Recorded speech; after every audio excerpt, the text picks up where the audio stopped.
Soldiers built these 9 deadly World War II weapons from household junk. If you love stories of raw ingenuity and survival under fire, hit that subscribe button. Because today we're diving into a side of World War II you've probably never heard before. This isn't about generals, grand battles or tanks thundering across Europe. This is about the soldiers and resistance fighters who turned junk, tools and household items into weapons that actually worked. When ammo ran dry and hope was thin, survival depended not on rank or strength, but on sheer creativity. Welcome to the Forgotten War Fronts, where we uncover the battlefield secrets that history books left behind. Let's start with one of the most infamous battlefield improvisations, the Molotov cocktail. A simple glass bottle, a splash of fuel, a rag and a spark. That's all it took to turn ordinary bottles into instant firebombs. Soviet troops used them against tanks. Resistance fighters hurled them from rooftops at armoured convoys. Once lit, the bottle shattered on impact, spreading flaming fuel that stuck to metal and men alike.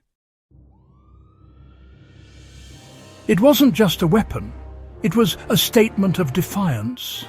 In the chaos of war, where heavy weapons were scarce, this simple device gave ordinary people a fighting chance. Every soldier carried an entrenching tool, a foldable shovel meant for digging trenches. But you know, sharpened right, that humble tool became a deadly melee weapon. Both German and Soviet forces honed the edges into axe-like blades, training soldiers in shovel combat for close encounters. It could slice, crush or parry, sometimes all in a single motion. Soldiers swore by it, calling it the most reliable companion in a fight when guns jammed and knives broke. Even today, it stands as a lesson in versatility. The best tools in survival are the ones that can serve multiple purposes. Before smartphones, before digital tech, soldiers had these bulky field radios. And in desperate times, those radios became something far more dangerous. Resistance groups in occupied Europe learned to convert radios and batteries into makeshift detonators. With just wiring, copper coils, and a bit of know-how, they could trigger explosives remotely or on a timer. It was early electronic warfare at its most primitive. German officers feared these homemade devices because they could turn any roadside object into a deadly trap. What started as a simple communications device became a symbol of how knowledge, especially technical knowledge, can flip the power dynamic in war. Now, the steel helmet, an icon of every soldier's silhouette, was far more than head protection. Soldiers repurposed them in wildly creative ways. Filled with sand or rocks, a helmet became a brutal hand weapon in close combat. Others used them as decoys, raising them above trench lines to draw sniper fire and reveal enemy positions. At night, helmets filled with stones were strung together as noise traps, warning of incoming patrols. It's a powerful reminder that in war, the smartest fighters see potential in everything around them, even in the gear they wear. No bullets, no problem. In countless resistance accounts, desperate fighters reach back to ancient methods, a sock filled with stones or scrap metal. Swing it fast, and you had a silent, bone-breaking flail. British commandos reported instances where such improvised weapons silently took out enemy guards. Crude? Absolutely. Effective? Terrifyingly so. You know, it's proof that sometimes simplicity wins over sophistication. The old-world sling had made its comeback on the modern battlefield. During the occupation of Europe, bicycles were everywhere. They carried messages, food and hope, but they also became hidden weapons. Resistance fighters twisted bike chains into whips, sharpened spokes into stabbing tools, and bent wheels into caltrops, small metal traps that punctured tires and slowed vehicles. These quick hacks didn't just cause damage, they created chaos. They gave partisans precious time to escape, regroup, or strike again. In modern survival terms, that's the art of turning mobility into defense, a lesson as relevant today as it was 80 years ago. Running low on grenades? That didn't stop the men and women on the front lines. Soldiers learned to build their own grenades from ration tins, nails and powder.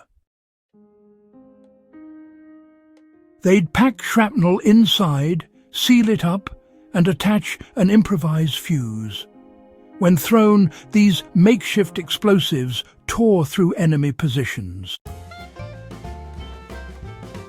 It was risky, sometimes fatally so, but it worked. In jungles, cities and forests, these tin can bombs became weapons of last resort and courage.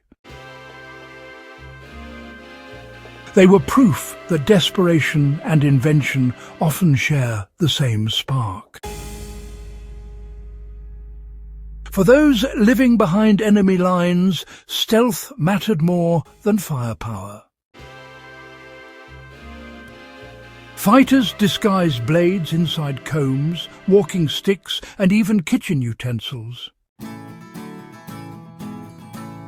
A resistance courier could pass through checkpoints unarmed, or so it seemed.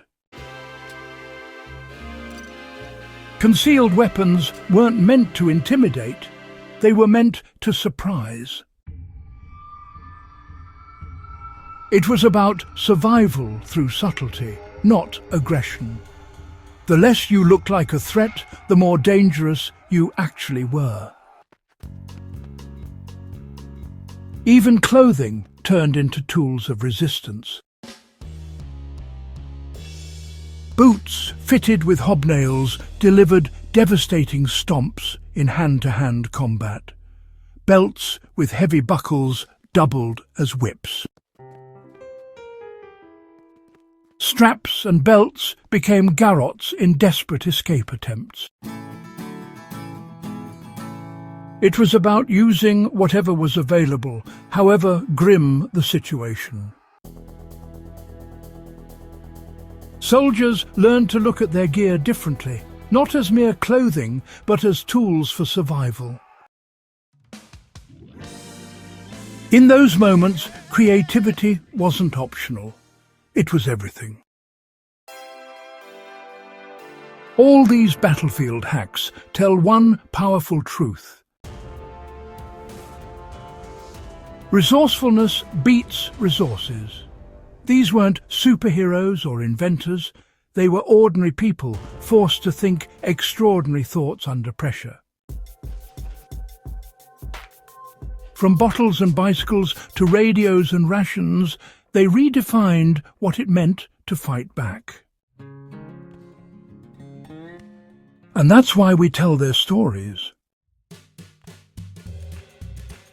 Because whether you're a history lover, a survivalist, or someone who just appreciates the human instinct to adapt, this kind of ingenuity is timeless.